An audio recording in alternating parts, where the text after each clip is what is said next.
मत्तय कृष्णवर्तमान 6 अध्याय 16 पासून पुढे. तुम्ही उपवास करता तेव्हा ढोंग्यासारखे म्लानमुख होऊ नका, कारण आपणास उपवास आहे असे मनुष्यास दिसावे म्हणून ते आपले तोंड बारीक करतात. बर, मी तुम्हाला खचित सांगतो, हे वचन जे 18 वाजता ते 17 वाचा प्लीज. हा प्लीज ऐका, हे कीवर्ड्स आहेत उपवास प्रार्थनेचे. तू तर उपवास करतोस तेव्हा आपल्या डोक्याला काय लाव? तेल लाव. आणि आपलं मुख किंवा तोंड जे आहे ते धू. पुढे अशासाठी की तू उपवास करतोस हे मनुष्यास दिसावे म्हणून नव्हे. आता 18 वचन बरोबर वाचा. 18 वचन महत्वाचं आहे. तर तुझा गुप्तवासी स्वर्गीय पिता याला दिसावं, म्हणजे तुझा गुप्तदर्शी पिता तुला प्रतिफळ देईल. काय बायबल मध्ये म्हटलं फळ देईल, काय बायबल मध्ये म्हटलं प्रतिफळ देईल. म्हणा माझा देव बाप मला प्रतिफळ देईल. प्रार्थना करू. प्रेमळ देवा, पुढील वेळ तुझ्या लेकरांशी उपवासाबद्दल मी बोलत असताना, प्रार्थनेबद्दल मी बोलत असताना, जे यूट्यूबच्या माध्यमातून आम्हाला ऐकत आहे, जे GSN टीव्हीवर आम्हाला ऐकत आहेत, आणि जे या घरामध्ये बसले आमची जी विद्यानगर मंडळी, हे सगळ्यांना मी तुझ्या हातात समर्पित करतो. बोलणारा तुझा आत्मा आहे, आम्ही फक्त ऐकणारे आहोत. प्लीज आमच्याशी बोल प्रभू, आम्हाला मार्गदर्शन कर आणि ह्या मंडळीला चालव प्रभू. जसं तू पहिल्या शतकातल्या मंडळीला चालवलं, त्यांच्याद्वारे चिन्ह चमत्कार झाले, ती मंडळी वाढत गेली आणि वाढत गेली. तशी मंडळी वाढू दे, वाढू दे, वाढू दे. यांच्याद्वारे चिन्ह चमत्कार होऊ दे आणि तुझ्या राज्याचा प्रसार होऊ दे. जसं पहिल्या मंडळीला तू म्हणाला जुन्या काळातल्या की तुम्ही वर्षातला एक दिवस उपवास धरावा, याचं गोज आम्हाला प्रगट कर. तुझे शिक्षण दिलं प्रभू मत्तय 6 मध्ये, याचं गुज आम्हाला प्रगट कर आणि पुढच्या वेळेचा पूर्ण ताबा तू घे. दुष्टा दूर हो, शैताना दूर हो आणि पूर्ण भक्ती तुला गौरव देणारे असू दे. येशूच्या नावात मी मागतो, आमेन म्हणूया. परमेश्वराच्या नावाला मी धन्यवाद देतो की दरवर्षी आपण भेटत असतो आणि तुमचं हे माझ्यावर प्रेम आहे की मागील 3 वर्षापासून तुम्ही मला प्रेमाने आमंत्रित करता आणि मी देखील त्या आमंत्रणाचा सन्मान करतो. दरवर्षी इथं मी आहे आणि जोपर्यंत ही मंडळी राहील, जोपर्यंत मी राहील, जोपर्यंत ख्रिस्त येत नाही, आपलं प्रेम असंच राहो. आपण असंच एकमेकाला भेटो आणि आपला एकमेकाचा उपयोग त्याच्या राज्याच्या वाढीसाठी हो. आमेन. बरं, पुढील काही वेळ उपवास आणि प्रार्थना, विशेष करून उपवास समय, याबद्दल मी आपल्याला मार्गदर्शन करणार आहे. आता उपवासाकडे जाण्यासाठी मला थोडं तुम्हाला इतिहासाकडे घेऊन जायला पाहिजे, कारण उपवासाचा इतिहास पण आम्हाला माहिती पाहिजे, मंडळीचा इतिहास पण आम्हाला माहिती पाहिजे आणि उपवास करत असताना त्या उपवासाचं महत्त्व पण आम्हाला माहिती पाहिजे. आपण सर्वजण मेन लाईनमधून आहोत. देवाच्या दयेने अनेक मेन लाईनच्या चर्चेसमध्ये मी प्रचारासाठी जात असतो. जानेवारीमध्ये मी मुंबईच्या ह्यूम चर्चमध्ये होतो. या गुड फ्रायडेला मी पुण्याच्या मेथडिस्ट चर्चमध्ये आहे, आज तुमच्यामध्ये आहे. आणि मेन लाईनमध्ये जात असताना मला नेहमी असं वाटतं की जास्तीत जास्त वचनाचं शिक्षण द्यावं. तुम्हाला चांगलं माहिती आहे की देवाची कृपा माझ्यावर झाली. मी 6 वर्ष बायबलचा अभ्यास केला आहे, तिथं राहून सेमिनारमध्ये जाऊन, आणि 1 वर्ष मी MTechचा अभ्यास केला. 2रं वर्ष माझं चालू आहे आणि माझा हाच प्रयत्न आहे की थोडंसं तुम्हाला इतिहासात घेऊन जावं. आणि चला या आपण थोडंसं इतिहासामध्ये जाऊया. येशू ख्रिस्ताच्या स्वर्गारोहणानंतर 50व्या दिवशी पवित्र आत्मा मंडळीवर आला. 120 जण जे वरच्या माडीत जमले होते ते आत्म्याने भरले. पेत्र उठून उभा राहिला, पेत्राने संदेश दिला. 3000 लोकांची मंडळीत भर पडली. पहिल्या मंडळीची स्थापना झाली. पहिली मंडळी 3000 लोकांची होती. परत पुढे आम्ही पाहतो 5000 लोकांची भर पडली आणि मंडळी जी आहे ती वाढत वाढत गेली.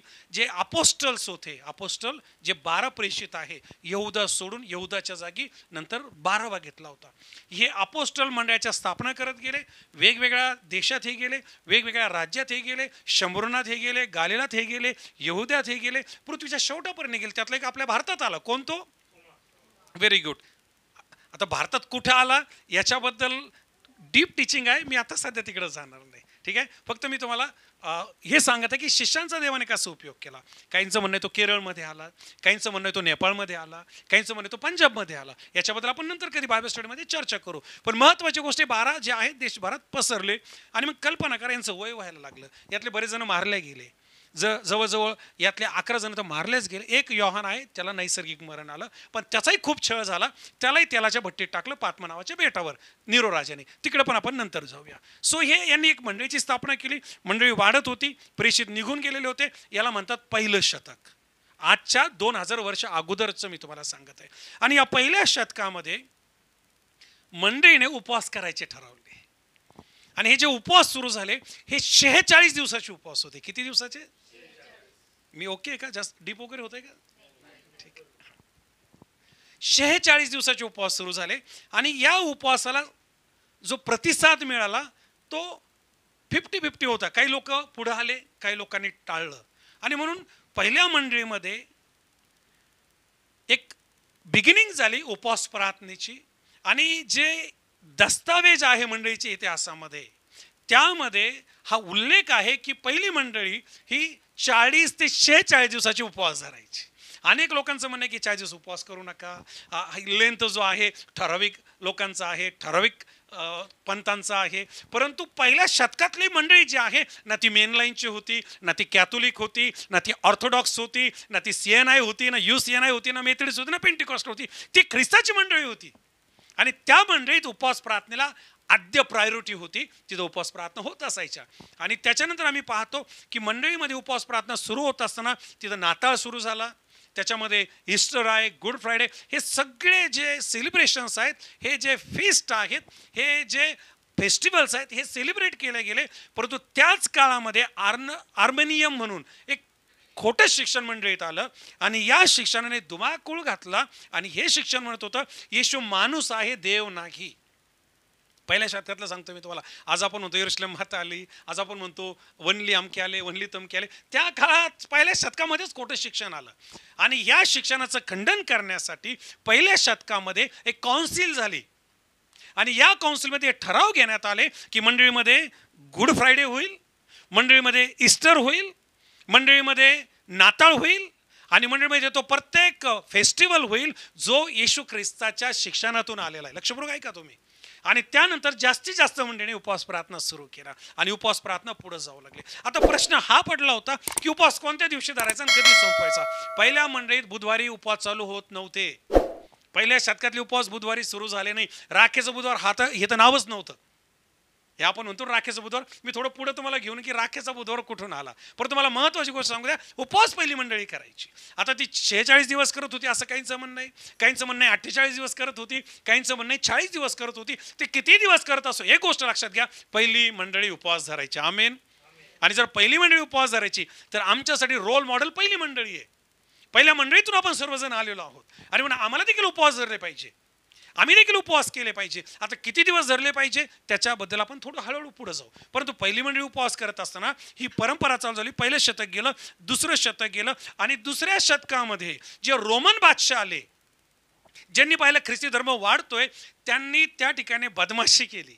आणि बदमाशी अशी होती की त्यांनी पाहिलं आता नाताळ हिट होतो म्हणजे खूप प्रसिद्ध होतोय नाताळ. येशू ख्रिस्ताचा जन्मोत्सव जगभरात पाळला जातोय. म्हणून त्यांनी काही रोमन सण याच्यामध्ये घालण्याचे प्रयत्न केले. रोमन सण यात घालून त्यांना ख्रिश्चनिटी डिस्टर्ब करायची होती. परंतु 325 मध्ये काउन्सिल ऑफ नायसिया ही जगातली पहिली धर्म परिषद झाली, ज्यामध्ये जगातले सगळे बिशप एकत्र आले. त्या काळचा जो पहिला ख्रिश्चन राजा कॉन्स्टंटाईन हा पण त्याच्यामध्ये होता. आणि त्या ठिकाणी एका मताने हा निर्णय घेण्यात आला की मंडळीमध्ये उपवास प्रार्थना चालू राहतील, नाताळ चालू राहील, ईस्टर चालू राहील, गुड फ्रायडे चालू राहील, लेंथ शब्द चालू राहील, लेंथ पिरियड चालू राहील. हा त्या काळात घेतलेला निर्णय 325 मध्ये. आणि तेव्हा हा निर्णय घेण्यात आला. पहिले जे 40 ते 46 उपवास व्हायचे याची सुरुवात रविवारनी व्हायची. त्या ठिकाणी हा निर्णय घेण्यात आला की येशू ख्रिस्ताच्या पुनरुत्था अगोदरचे 40 दिवस, येशू ख्रिस्ताच्या पुनरुत्थाच्या अगोदरचे 40 दिवस जर तुम्ही मोजले, रविवार सोडून, आपण रविवारचे उपवास धरत नाही, तर तो येतो बुधवार. कोणता वार येतो? बुधवार. आणि म्हणून 325 मध्ये हा डिसिजन घेण्यात आला. कोणी अशा साधारण लोकांनी डिसिजन नाही घेतला. जगातल्या सगळ्या मंडळीचे बिशप, जगातल्या सगळ्या मोठ्या मंडळीतले पालक एकत्र येऊन एक मताने, प्रेषण जो मतांगीकार आहे त्याच्यामधून मी तुमच्याशी बोलत आहे. आणि मी मेन लाईनच्या टीमशी बोलतो किंवा लोकांशी म्हणून तुम्हाला जास्त समजेल मी काय बोलतोय. आणि तिथून हा निर्णय घेण्यात आला की तो हा लिहिलेला आहे ठराव की प्रेषितांचा मतांगीकार, प्रभू आला, मेला, उठला, भेटला, गेला, परत येणार, हे सगळं लक्षात ठेवायचंय आणि हे सगळं पाळायचं. मला असं वाटतं एक टाळी वाजून आपण प्रभूला धन्यवाद देऊ. पहिल्या मंडळीत इतके चांगलं काम केलेलं आहे. पहिल्या मंडळीने खूप सुंदर कामं ते करून गेले. कारण सैतानाची इच्छा आहे की आम्ही नाताळ पाळू नये, सैतानाची इच्छा आहे की आम्ही गुड फ्रायडे पाळू नये, सैतानाची इच्छा आहे की आम्ही लेंथ पाळू नये, सैतानाची इच्छा आहे की आम्ही काहीच पाळू नये, कारण त्याला हे सगळं त्रास देणार आहे आणि यातून देवाचं गौरव होतं. आमेन.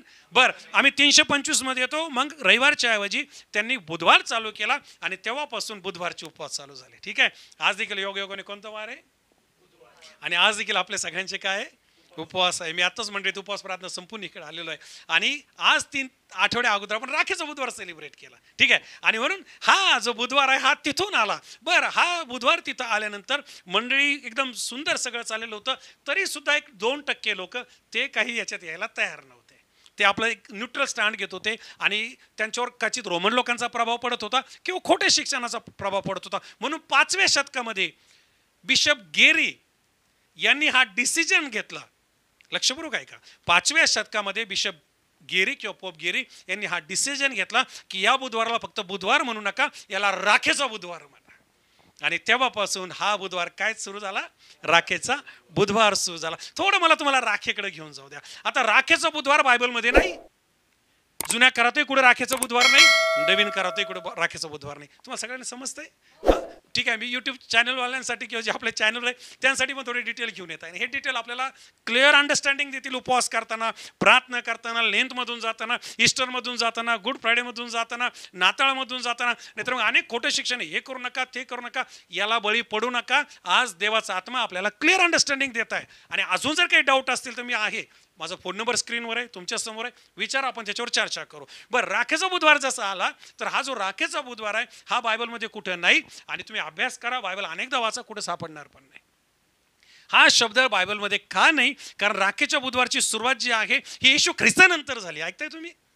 येशू ख्रिस्ताच्या नंतर या बुधवारची सुरुवात झाली. येशू ख्रिस्तानंतर लेनची सुरुवात झाली. येशू ख्रिस्तानंतर नाताळची सुरुवात झाली. येशू ख्रिस्तानंतर सर्व सणांची सुरुवात झाली. ठीक आहे. आणि या सगळ्या सणातून मंडळी जात असताना राखेचा बुधवार कुठं सापडत नाही, परंतु राखेचा उपवास बायबलमध्ये सापडतो. आमेन. तुम्हाला समजतं मी काय सांगते? राखेचा बुधवार तुम्हाला सापडणार नाही, पण राखेचा उपवास तुम्हाला बायबलमध्ये सापडेल. आणि स्वतः येशू ख्रिस्त ज्या वेळेस ते कफरनहूममध्ये होते आणि त्या लोकांना ते म्हणत होते, खोरजिनाच्या लोकांना, की पश्चाताप करा, आणि त्या लोकांनी पश्चाताप केला नाही, तर ते त्यांना म्हटले की जर मी निनवेच्या लोकांना उपदेश केला असता तर त्या लोकांनी अंगावर राख घेतली असती आणि त्यांनी पश्चाताप केला असता. मग ते खोरजिना असेल, कफरनहूम असेल, आणि त्यांनी सांगितलं की त्या लोकांनी पाप कबूल करून त्यांनी पश्चाताप केला असता. स्वतः येशू ख्रिस्त राखेचं शिक्षण देतोय किंवा इस्रायल लोक कसे उपवास करायचे याच्याबद्दल तो उल्लेख करतोय. परत एकदा ऐका. जेव्हा आम्ही जुन्या करारात येतो आणि जुन्या करारामध्ये आल्यानंतर आम्हाला विशेष करून आम्हाला जुन्या करारामध्ये राजे लोकांचे उपवास जर आम्ही पाहिले तर हे राजे, विशेष आपण निनवेचाच राजा पाहू, आम्हाला दुसऱ्या अध्यायामध्ये पाहायला मिळतं की ज्यावेळेस योनाने सांगितलं की नाश होणार आहे, 40 दिवस उरलेले आहेत, आणि त्यावेळेस या राजाने आपलं अंगातले कपडे काढले, गोंताट घातलं, राखेत बसला, सगळे लोक राखेत बसले आणि त्यांनी उपवास केला. आणि म्हणून बुधवारचा उपवास म्हणजे राखेचा, हा जरी बायबलमध्ये नाही, परंतु बुधवारचा उपवास जर बाजूला ठेवला आणि राखेचा उपवास जर आपण पाहिला तर आपल्याला हा बायबलमध्ये सापडतो. ठीक आहे. तुमचं पिक्चर क्लिअर झाला का?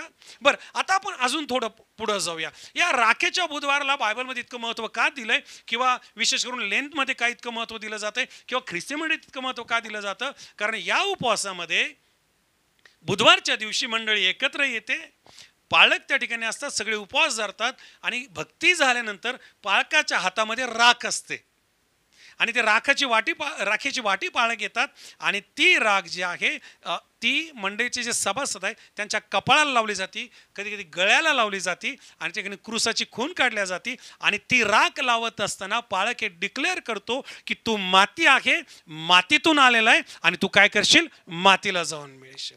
इतकंच नाही, उत्पत्तीच्या 3ऱ्या अध्यायात आम्ही पाहतो की तुझी निर्मिती मातीपासून आहे आणि तू मातीला जाऊन मिळशील. मी पाळक म्हणून जेव्हा मला प्रेतक्रिया करण्याचा प्रसंग मिळतो, शेवटशे मी माझ्या हातात माती घेतो आणि मी म्हणतो की मनुष्य मातीपासून आलाय, आज तो मातीला मिळत आहे, राखेला राख, मातीला माती, आणि मग माती सोडल्या जाते. तुम्हाला पिक्चर लक्षात येतोय?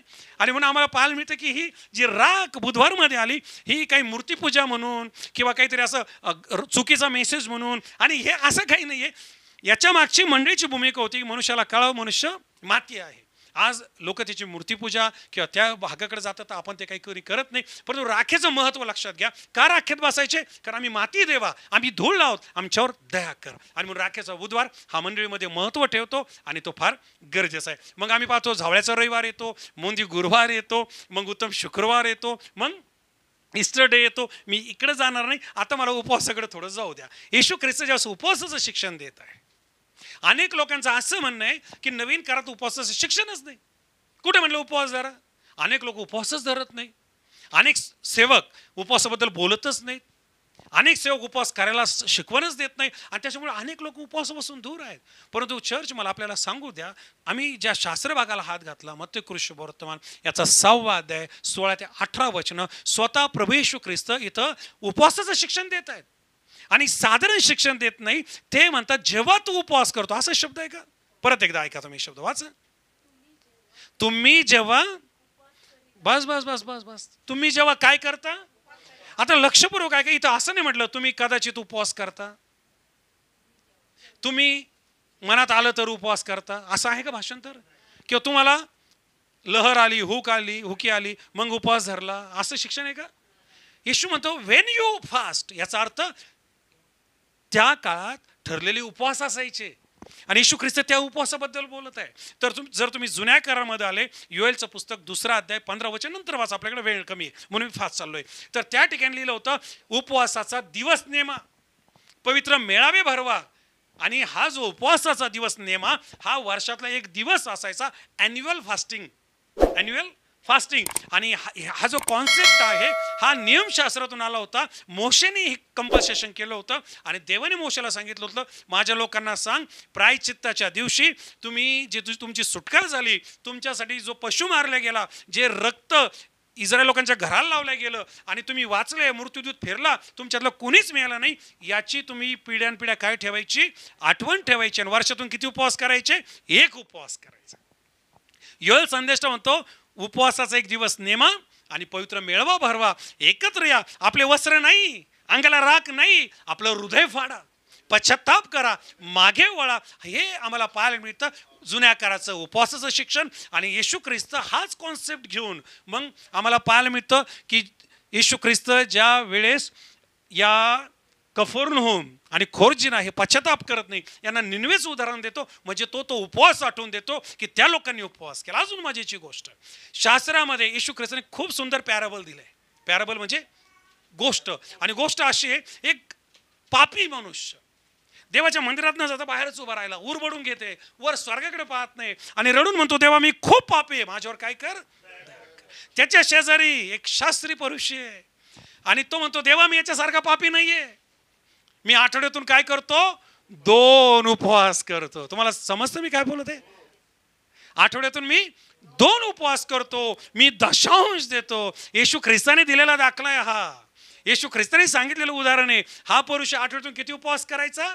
बुधवार आणि हे आपण ठरवलेले. तो बुधवार शुक्रवार नव्हता करत.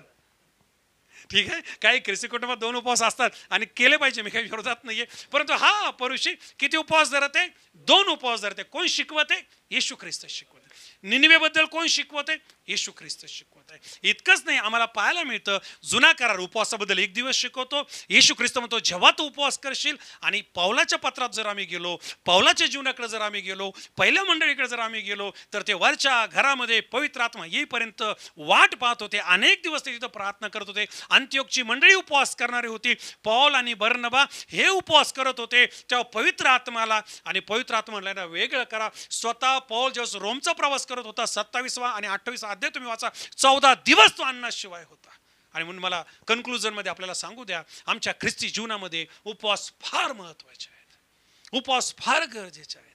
अनेक वेळा उपवासाचं परफेक्ट शिक्षण नसल्यामुळं, उपवासाची आमच्यापर्यंत माहिती आल्या नसल्यामुळं, किंवा उपवासाचं महत्त्व आम्हाला आमच्यापर्यंत कोणी दाखवलं नाही किंवा शिकवलं नाही, म्हणून आम्ही उपवासापासून दूर राहतो. एकदा असं झालं, येशू ख्रिस्ताकडे लोक त्याच्या शिष्याची कंप्लेंट घेऊन आले.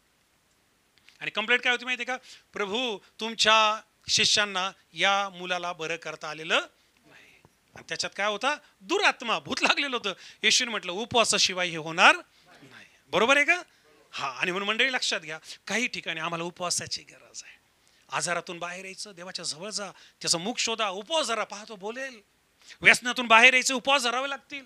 शापातून बाहेर यायचं, उपवास धरावे लागतील. आशीर्वाद पाहिजे, उपवास धरावे लागतील. देवाची कृपा पाहिजे, उपवास धरावे लागतील. नाशापासून वाचायचंय, येणाऱ्या भावी क्रोधापासून वाचायचंय, तर आम्हाला उपवासात वेळ घालावा लागेल. आता 40 दिवसच करा, 10 दिवसच करा, 20 दिवस करा, हे तुमच्यावर आणि पवित्र आत्म्यावर आहे. पवित्र आत्मा आम्हाला प्रेरणा देतो का? जर आम्ही देवाच्या वचनात आहोत, प्रार्थना, देव सांगेल ना आम्हाला की माझ्या मुली तू उपवास धर. उपवास कसा आहे माहिती आहे का? माझ्या भाषेत सांगतो, बायबलचे नाही. प्रार्थना दूध आहे, दूध.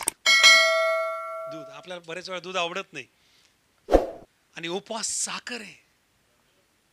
आपल्याला असं दूध आवडत नाही, पण त्यात साखर टाकल्यावर सगळं आपण त्याचप्रमाणे आमच्या प्रार्थनामय जीवनात जर अजून गोडी पाहिजे, आमच्या प्रार्थनामय जीवनात जर अजून बळकटी पाहिजे, देवाचा अजून सहवास पाहिजे, तर आम्हाला उपवास करावा लागतील. ज्या देवाच्या सेवकाने माझ्या जीवनात खूप मोठं कंट्रीब्युशन दिलं, ज्यांच्याकडे पाहून मी वाढलो, ज्यांनी माझ्यावर अनेकदा हात ठेवले, ज्यांनी मला नेहमी सपोर्ट केला, ते असे रेव्हरंड डेव्हिड टेरेल. त्यांचं उदाहरण मला आपल्याला सांगू द्या. अनेक महिने उपवास करायचे. तुम्हाला अनुभव असतील. अनेक महिने. हे जेवढं मोठं NTPH आमचं काम उभं राहिलं, आमचे पप्पा आणि टेरे साहेब यांनी उपवास प्रार्थनेवर उभं केलेलं काम आहे. उपवास प्रार्थनेशिवाय मंडळीची वाट नाही. उपवास प्रार्थनेशिवाय कुठले आशीर्वाद नाही. उपवास प्रार्थनेशिवाय प्रगती नाही. उपवास प्रार्थनेशिवाय देवामध्ये आणि देवाच्या संगतीमध्ये इन्क्रीज नाहीये. आम्हाला प्रत्येकाला उपवासाचा दिवस नेमायची गरज आहे. उपवास करणं म्हणजे पापापासून वेगळं होणं. उपवास करणं म्हणजे जगापासून वेगळं होणं. उपवास करणं म्हणजे कुटुंबापासून, मोहापासून, शापापासून वेगळं होणं आणि देवाच्या पायाजवळ बसणं. फक्त अन्न वर्ज्य करून नाही होणार. 40 दिवस धरा, नाही ते 40 वर्ष धरा, काही कमी होणार नाही. कारण का? आम्हाला पाप वर्ज्य करावं लागेल, आम्हाला जगिक गोष्टी वर्ज्य करावं लागेल. एवढा मोठा 50-60 वर्षाचा म्हातारा, तेव्हाच सांगतो मी, आमचे टेरेल साहेब त्या वयामध्ये चक्कर येऊन पडायचे, कधी बेशुद्ध पडायचे, पण उपवास काही सोडत नव्हते. एकदा तर असं झालं की ते बेशुद्ध झाले. डॉक्टरने त्यांना एक सलाईन लावलं आणि सिस्टर टेरेलला सांगितलं, त्यांना सांगा उपवास करू नका, नाहीतर नो गॅरंटी आहे. त्यांनी उठवलं, काही खाते म्हातारा म्हणणे मी सोडणार नाही, जे होईल ते होईल. आणि मग 1-2-4 दिवस अजून पुढे गेले आणि त्यांची नाडी पण हातीला कारण गेला जमा झाली. सगळे रडायला लागले. डॉक्टरला सांगितलं होतं म्हणे, गेले म्हणे. आता आम्ही सांगितलं होतं की उपवास करू नका. आणि सगळे रडारड सुरू झाली. लोक गोळा झाले, त्यांचे असिस्टंट, व्हॅन मीटर सगळे गोळा झाले. बराच तास गेला. आता काय करायचं, फोन सुरू झाले. म्हातारा तटकन उठला, बोले येशू मसीह की.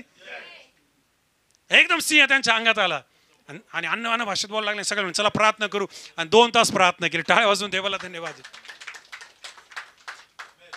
बोलो येशू मसीह की. बस मला कन्क्लुजन करताना, हिस्ट्री खूप आहे, इतिहास खूप आहे, माहिती खूप आहे, परंतु देवाचं वचन सांगते, येशू म्हणतो, जेव्हा तू उपवास करतो, माझ्या प्रिय भावा, माझ्या प्रिय बहिणी, कधी तू उपवास करतोस? जेव्हा तू करतो हे खूप चांगलं आहे, पण कधी तू करतोस? आणि जर करत नाहीये तर हा सगळ्यात जगातला सुंदर काळ आहे, लेनचा काळ. 40 दिवस धर, नाही 40 दिवस निघत तर बुधवार धर, जे 7-8 बुधवार येतात. नाही बुधवार निघत तर शुक्रवार धर, नाही शुक्रवार निघत तर कमीत कमी राखेचा बुधवार धर, नाही तो निघत तर मोंदी गुरुवार धर, नाही तो निघत तर गुड फ्रायडेचा धर, आणि हे काहीच निघत नाही तर ईस्टरचा तरी धर. आमेन म्हणा. पण उपवास धरलाच पाहिजे, कारण येशू म्हणतो, जेव्हा तू उपवास धरतो तेव्हा गुप्तवासी पिता तुला प्रतिफळ देईल. आज या मंडळीसाठी मी जाहीर करतो, तुमच्या उपवास प्रार्थना देवाला मान्य हो. समोर घालवल्यात त्या स्वर्गातून तो पाहो. निनवेच्या लोकांवर त्यांनी दया केली, तशीच दया तो तुमच्यावर करो. देवा तुमच्याकडे वळो, तुम्हाला भरपूर क्षमा करो, आणि तुमचं जे प्रतिफळ आहे, मग ते आर्थिक असेल, कौटुंबिक असेल, बिझनेसला धरून असेल, आरोग्याला धरून असेल, भविष्याला धरून असेल, लेकराला धरून असेल, शिक्षणाला धरून असेल, तुमचं प्रतिफळ तुमच्या पदरी पडो. जर आम्ही स्वीकारला असेल तर आमेन म्हणू आणि एक टाळी वाजवून देवाला धन्यवाद दे. बोलो येशू मसीह की. मला तुमच्यासाठी प्रार्थना करायला आवडेल. मी आपल्या प्रत्येकासाठी प्रार्थना करत आहे. I would request each one of you, आपले डोळे बंद ठेवूया, आपलं मुख उघडूया आणि प्रभूच्या जवळ जाऊया. अनेक खोटे शिक्षण अवतीभोवती, उपवास धरू नका, लेंथ पाळू नका, गुड फ्रायडे पाळू नका, ईस्टर पाळू नका. या खोट्या शिक्षणाला आजच्या या शिक्षणाद्वारे आपण हाणून पाडूया. बायबल सांगतो, जुन्या काळात उपवासाचा दिवस नेमा. मोशेला देव म्हणाला उपवासाचा दिवस नेम. दावीद उपवास धरायचा, एलिया उपवास धरायचा, एस्तर उपवास धरायची, नेहमीने उपवास धरला. येशू ख्रिस्ताने उपवास धरले. हालेलुया. मंडळीने उपवास धरले, पाऊलाने उपवास धरले, आणि आज या घराने, या प्रियजनांनी या 40 दिवसात अनेक उपवास धरलेले. प्रभू हे सगळे उपवास तुला मान्य हो, हे सगळे उपवास तुला मान्य हो. आम्ही लोकाला दाखवण्यासाठी करत नाही, आम्ही जगिकपणे करत नाही, आम्ही ढोंगेसारखं करत नाही, आम्ही परुषासारखं करत नाही. आज रात्री आम्ही म्हणतो प्रभू आमच्या पापाची क्षमा कर, आमच्यावर दया कर. आमच्याकडून कळत न कळत जर तू दुखावल्या गेला असेल, तुझ्या विरुद्ध आम्ही वागलो असेल, आम्ही काही आज्ञा मोडल्या असतील माझ्यावर, माझ्या लेकरांवर, माझ्या कुटुंबावर, बोला बोला बोला प्रभू दया कर, क्षमा कर, कारण तू भरपूर क्षमा करणार देव आहे. आज इथं उतरून ये, या कुटुंबाला स्पर्श कर, या सर्व वडिलांना स्पर्श कर, या मात्यांना स्पर्श कर, या बहिणींना स्पर्श कर. आणि हा उपवासाचा दिवस आमच्या सगळ्यांसाठी आशीर्वादाचा ठरू दे, आरोग्याचा ठरू दे, आत्मिक वाढीचा ठरू दे प्रभू, तुझ्या बरोबर चालण्याचा ठरू दे. आम्हाला प्रगटीकरण दे, गहन आणि गोज गोष्टी प्रगट कर, शाप तुटल्या जाऊ दे येशूच्या नावामध्ये. ही मंडळी पूज नाही तर मस्तक कर. हे वडील, हे तरुण, हे सर्वजण आशीर्वादाचं कारण ठरू. या 40 दिवसात जिथं जिथं ज्या ज्या घरात रोज प्रार्थना होत आहे, या मंडळीतल्या त्या प्रत्येक घरासाठी मी प्रार्थना करतो. त्या सगळ्यांना नावाने आशीर्वाद दे. मंडळीचे शब्द फायनल शब्द आहेत. मंडळीसमोर अधोलोकाचं चालत नाही. मंडळी जे बांधेल ते बांधलं जाईल, मंडळी जे मोकळं करेल ते मोकळं केलं जाईल. आज या घरात आम्ही तुझी शांती मोकळी करतो, या घरात आम्ही तुझे आशीर्वाद रिलीज करतो, या घरामध्ये आम्ही तुझं आरोग्य जाहीर करतो. भरभराट, रेलचेल, प्रगती, प्रमोशन, विपुलता, अबंडन्स, आनंद, शांती आणि प्रभू सामर्थ्य आम्ही जाहीर करतो. Be blessed in Jesus name. नावाने प्रत्येकाला आशीर्वादित कर. पिता आता मी प्रार्थना करतो, या मंडळीतल्या प्रत्येक कुटुंबात तुझी शांती राहू दे. हे सर्व सीझन या मंडळीसाठी अद्भुत ठरू दे. आम्ही शेवटल्या दिवसांमध्ये आहोत, या दिवसांमध्ये आम्हाला सांभाळ प्रभू. आम्हाला बळकू देऊ नको, आम्हाला तुझ्यापासून दूर जाऊ देऊ नको. आम्हाला चालव प्रभू. Please lead us, please lead us. आम्हाला उपवासाची कृपा दे. मंडळी माझी इच्छा तुम्ही प्रभूला म्हणा, प्रभू मला उपवास करण्याची कृपा दे. बीपी आडवं येणार नाही, शुगर आडवं येणार नाही, व्यसन आडवं येणार नाही, काहीच आडवं येणार नाही. उलट उपवासाने सगळे निघून जाईल येशूच्या नावात. हालेलुया. ही मंडळी उपवास प्रार्थनेची मंडळी बनव. हन्ना तयार कर प्रभू, अनेक शमूएल तयार कर, अनेक मोशे तयार कर, अनेक नेहम्या तयार कर, अनेक एजरा तयार कर, या मंडळीत अनेक तिमोथी तयार कर, बर्नबा तयार कर, पौल तयार कर. आणि मंडळी प्रार्थनेची, उपवासाची आणि तुझ्या गौरवाची मंडळी ठरू दे प्रभू. आम्ही बुधवार ऐकला, आम्ही पहिल्या मंडळीचा इतिहास ऐकला. हा सगळ्या मंडळीसाठी आशीर्वादाचं कारण ठरू दे. या घरात शांती असो, बोला या घरात शांती असो. शालोम. प्लीज बोला म्हणजे शालोम. आमची प्रार्थना ऐकली, धन्यवाद देतो आणि प्रार्थना आम्ही येशूच्या नावात करतो. आमेन, आमेन. जीवन बदलणारे संदेश, आपल्याला आशा देणारे संदेश आणि आपल्याला देवाच्या जवळ नेणारे संदेश ऐकण्यासाठी आमचं जे यूट्यूब चॅनल आहे पास्टर दीपक थोरात या नावाने, या चॅनलला सबस्क्राईब करा, लाईक करा, इतरांपर्यंत शेअर करा. याद्वारे आपल्या जीवनामध्ये मोठ्या गोष्टी झाल्याशिवाय राहणार नाही. God bless.